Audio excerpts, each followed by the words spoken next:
России ликвидирован 4-й генерал за год.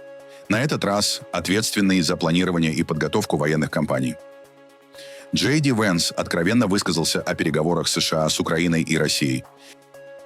Кремль в 3-й раз за неделю пытается убедить мир, что не собирается нападать и на другие европейские страны.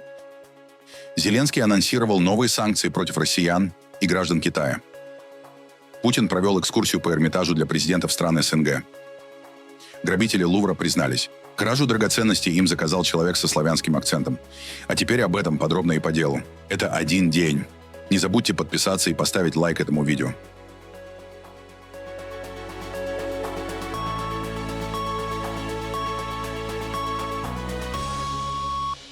В Москве в понедельник погиб генерал Фанил Сарваров, возглавлявший управление оперативной подготовки Генштаба Вооруженных сил России. Его автомобиль взорвался утром, когда генерал садился в машину. Взрывное устройство было установлено под днищем автомобиля, предположительно использовалась магнитная мина. Мама у меня проснулась, запаниковала и видела уже, что приедут полицейские, пожарные, скорая помощь. Думает, вот, нужна помощь, она такая сердобольная. Вышла, проверила, спросила у соседей, но сразу же зашла. Я вообще думал, что лагерань сбили какой-нибудь, ну, либо беспилотники украинские. Вот. Какие действия предприняли? Пошли посмотреть? Ну, посмотреть нет, не пошел. Новости почитал, пока не было никакой информации. Вот все остальное только с утра узнал. Слышала, да, и взрыв был, слышала, но сначала я не придала этому значения, а потом уже, соответственно, когда ребенок будет. Генерал получил тяжелые ранения и скончался на месте. Возбуждено уголовное дело по статьям об убийстве с использованием общеопасного способа и незаконном обороте взрывчатых веществ. Допрашиваются свидетели и очевидцы, изучаются камеры видеонаблюдения. Следствием отрабатываются различные версии убийства. Одной из них является версия, связанная с организацией преступления украинскими спецслужбами. Ход расследования поставлен на контроль в Центральном аппарате Следственного комитета. Украинские спецслужбы никак не комментировали гибель одного из ключевых генералов российского Минобороны. Сарваров служил в Генштабе с 2003 года, воевал в Чечне, Осетии и Сирии. Последние 9 лет он руководил управлением оперативной подготовки Генштаба Минобороны России. Российские издания, подконтрольные Кремлю, комментируют случившееся в отчаянно трагическом тоне. Управление оперативной подготовки, которое возглавлял погибший, ключевое подразделение Генерального штаба. Оно отвечает за разработку основ оперативного искусства, планирование применения вооруженных сил, подготовку и проведение крупнейших учений, обобщение и внедрение боевого опыта. Фактически, это мозговой центр, превращающий стратегические решения в конкретные планы действий для армии и флота. Опыт Сарварова, сочетавший глубокие академические знания с многолетней практикой на поле боя, делал его бесценным специалистом. Он был одним из тех, кто на основании уроков прошлых войн готовил армию к вызовам настоящего и будущего. Его устранение — это удар не просто по человеку, а по одной из ключевых функций — управление войсками, попытка ослабить интеллектуальный потенциал российской армии. Вице-президент США Джей Ди Венс заявил правоконсервативному британскому изданию Unheard, что по итогам переговоров США и России в Майами есть прорыв. Все вопросы теперь открыто обсуждаются. При этом Венс сказал, что не стал бы с уверенностью утверждать, что придем к мирному разрешению. Я думаю, что Россия действительно нацелена на территориальный контроль над Донецкой областью. Украинцы, что вполне объяснимо, рассматривают это как серьезную угрозу безопасности, даже несмотря на то, что в частных разговорах они признают, в конечном итоге Донецк, вероятно, будет потерян. Но в конечном итоге это понятие растяжимое. Это может произойти через 12 месяцев, а может и позже. Поэтому именно этот территориальный вопрос остается одним из главных тормозов переговоров. Это тяжелая болезненная территориальная уступка. Есть и другие, более второстепенные вопросы. Кто будет контролировать Запорожскую АЭС? Возможен ли совместный контроль? Или она должна находиться под контролем одной из сторон? Что в итоге будет с этническими русскими, которые остаются в Украине? Что будет с этническими украинцами, находящимися в России? С украинцами, которые сейчас живут на временно оккупированных территориях, но хотят переехать на подконтрольную Украине территорию? Как организовать такие процессы? Многие россияне, в свою очередь, задают аналогичные вопросы. Гарантии безопасности для Украины во многом зависят от позиции России, пишет Политика. Вашингтон вряд ли согласится на такие обязательства, которые автоматически втянут США в прямой конфликт с Россией.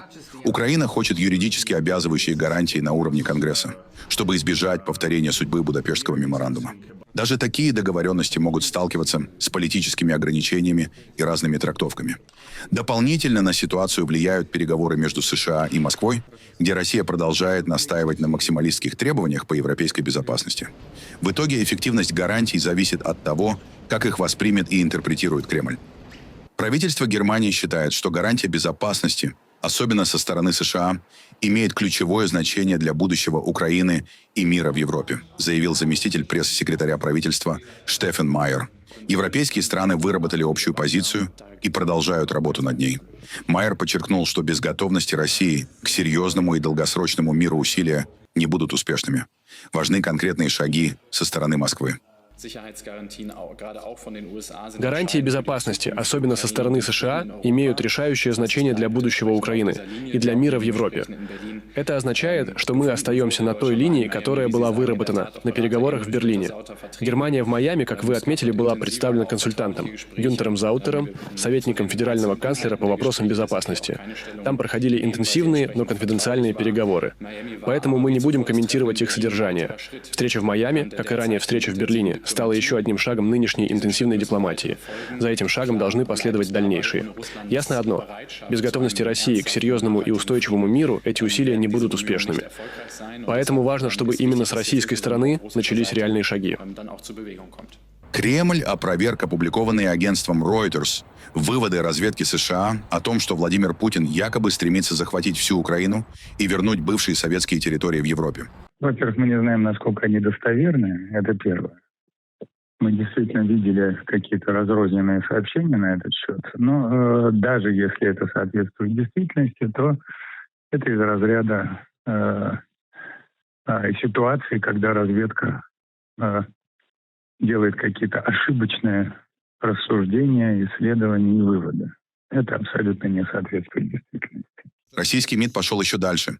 Заместитель министра иностранных дел Сергей Рябков на заседании дискуссионного клуба «Валдай» заявил, что Москва готова дать письменные гарантии своего миролюбия европейским странам.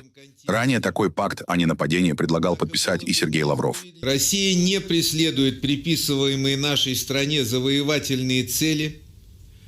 Как уже говорилось президентом России, мы даже готовы зафиксировать это юридически в контексте потенциального урегулирования нынешнего кризиса на основе принципа равной и неделимой безопасности.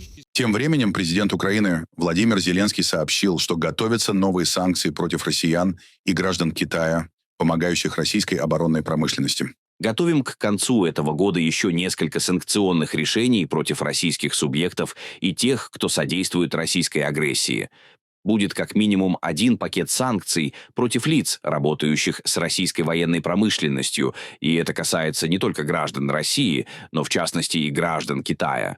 Также готовятся санкционные меры против тех, кто оправдывает российскую агрессию и продвигает российское влияние через средства массовой культуры, а также против спортсменов, использующих свои спортивные карьеры и внимание к спорту для прославления российской агрессии.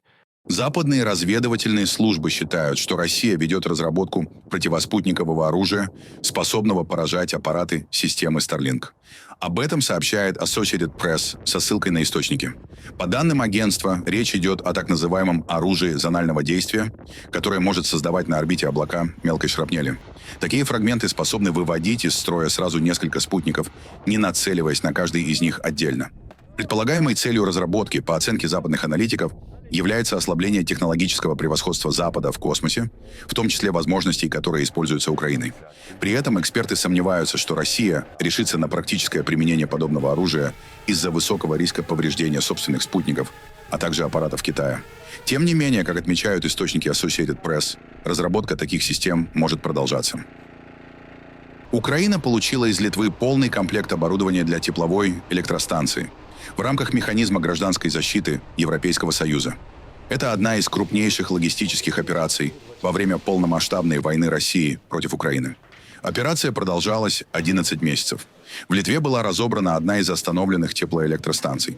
Оборудование затем доставили в Украину, включая трансформаторы и статоры массой около 172 тонн каждый. Это позволило провести ремонт разбитых в ходе российских атак украинских теплоэлектростанций. Напомним, в апреле 2024 года Литва предложила разобрать выведенные из эксплуатации тепловые электростанции для передачи оборудования украинской энергосистеме. Китай призвал Японию прекратить провокационные действия в вопросе ядерного оружия. Поводом стали сообщения японских СМИ о том, что один из японских высокопоставленных чиновников допустил возможность обладания Японией ядерным оружием для сдерживания потенциальных противников. Хотя официально власти Японии в пятницу вновь подтвердили свое многолетнее обязательство никогда не иметь ядерного оружия. Это еще раз доказывает, что ошибочные и опасные высказывания премьер-министра Японии Такаичи по Тайваню 7 ноября вовсе не были случайными. Мы настоятельно призываем Японию соблюдать международное право и собственную конституцию, прекратить провокационные действия в ядерной сфере, отказаться от попыток поставить под сомнение послевоенный международный порядок и не продолжать движение по этому ошибочному пути. Отношения между Токио и Пекином обострились после того, как в прошлом месяце премьер-министр Японии Санае Такаичи заявила, что возможная атака Китая на Тайвань создаст угрозу и для Японии, поэтому может повлечь военный ответ. В парламенте Турции произошла драка между депутатами правящей партии справедливости и развития и крупнейшей оппозиционной республиканской народной партии. Парламентарии подрались в последний день обсуждения бюджета. Конфликт начался с перепалки между депутатами двух партий и быстро перерос в потасовку, к которой присоединились другие парламентарии. Столкновения продолжались около 10 минут. Спикер парламента Нуман Куртулмуш приостановил заседание, пока сотрудники службы безопасности пытались разнять участников драки. Позже заседание продолжилось, и парламент утвердил бюджет на будущий год. Поводом для конфликта стали резкие заявления депутата от партии справедливости и развития Мустафы Баранка в адрес руководства Республиканской народной партии, на которые представители оппозиции ответили обвинениями в клевете и политических провокациях.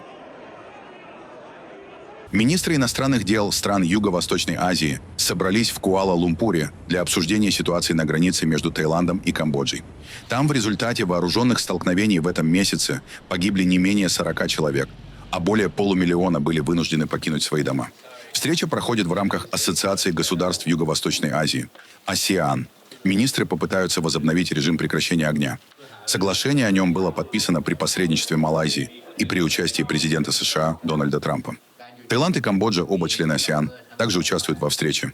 Это первые очные переговоры между правительствами двух стран с момента возобновления боевых действий 8 декабря. И на этот раз, знаете, давайте подробно и предметно обсудим все детали, чтобы режим прекращения огня действительно отражал ситуацию на земле. Чтобы это было такое прекращение огня, которое реально будет соблюдаться и которое обе стороны будут полностью уважать. Бангкок и Пномпень обвиняют друг друга в срыве июльского перемирия и более широкого мирного соглашения, достигнутого в октябре. Интенсивные перестрелки продолжаются в ряде спорных районов вдоль сухопутной границы протяженностью 817 километров. Владимир Путин провел экскурсию по Эрмитажу для лидеров стран СНГ, собравшихся на неформальный саммит в Санкт-Петербурге. Гости прошли по выставочным залам Зимнего дворца вместе с Путиным и генеральным директором музея Михаилом Петровским. Особое внимание уделили павильонному залу Малого Эрмитажа, где демонстрируются часы «Павлин» XVIII века. Единственный в мире крупный автомат с часами того времени, сохранившийся в рабочем состоянии. Президентам показали богатую коллекцию Эрмитажа, Путин рассказал об истории экспонатов и особенностях архитектуры музея, а также провел участников по Октябрьской лестнице, которая названа в честь событий 1917 года. Среди собравшихся не было президента Азербайджана Гейдара Алиева. Он проигнорировал приглашение Путина. Формально отказ главы Азербайджана объяснили плотным графиком. Фактически отношения Москвы и Баку сильно ухудшились после того, как Россия сбила азербайджанский пассажирский лайнер в декабре 2024 года. Один из участников ограбления Лувра рассказал, что его нанял человек со славянским акцентом, сообщает Le Parisien. 30-летний Абдуллай Н. заявил, что думал, что цель ограбления – заброшенное предприятие, и не понимал, что это один из самых известных музеев мира. За участие ему пообещали вознаграждение в размере 15 тысяч евро. Второй грабитель, 35-летний Ает Г., признался, что проник в музей и похитил драгоценности, а сумку с награбленным передал сообщникам, ждавшим его на улице. Оба мужчины жили в пригороде Парижа-Обервилля, не имели опыта в преступной деятельности и не отличались криминальным прошлым. Полиция пока не полностью доверяет их показаниям, но допускает, что заказчик мог быть иностранцем. Эти данные уточняются в ходе следствия. Кольцо Наполеона с 5 бриллиантами украли из его резиденции в Бельгии. Грабители проникли в музей «Последняя штаб-квартира» в городе Женаб в ночь на 18 декабря. Злоумышленники разбили окно, залезли внутрь и вскрыли несколько витрин. Они вынесли несколько ценных экспонатов, включая монеты. Но главная потеря – золотое императорское кольцо Наполеона Бонапарта. По преданию, его нашли 18 июня 1815 года во время бегства Наполеона после поражения при Ватерлоу. Власти подчеркивают, что историческая ценность украденного несоизмеримо выше рыночной. В Брюсселе в соборе Святого Михаила и Святой Гудулы проходит масштабное световое шоу «Luminescence», приуроченное к 800-летию здания. Шоу сочетает объемную видеопроекцию, живой хор и орган, оживляя интерьер собора и подчеркивая его готическую архитектуру. Зрителям рассказывают и показывают историю собора, подчеркивая его архитектурные детали и иллюстрируя важные исторические моменты. 45-минутная программа сопровождается григорианскими песнопениями и классической музыкой. Собор, посвященный покровителям Брюсселя, святым Михаилу и Гудуле, хранит множество христианских реликвий. В нем расположены могилы исторических деятелей. Уникальные витражи привлекают сотни тысяч туристов ежегодно. Световое шоу будет проходить по пятницам и субботам до 20 марта, а выручка от билетов пойдет на сохранение этого памятника мирового значения.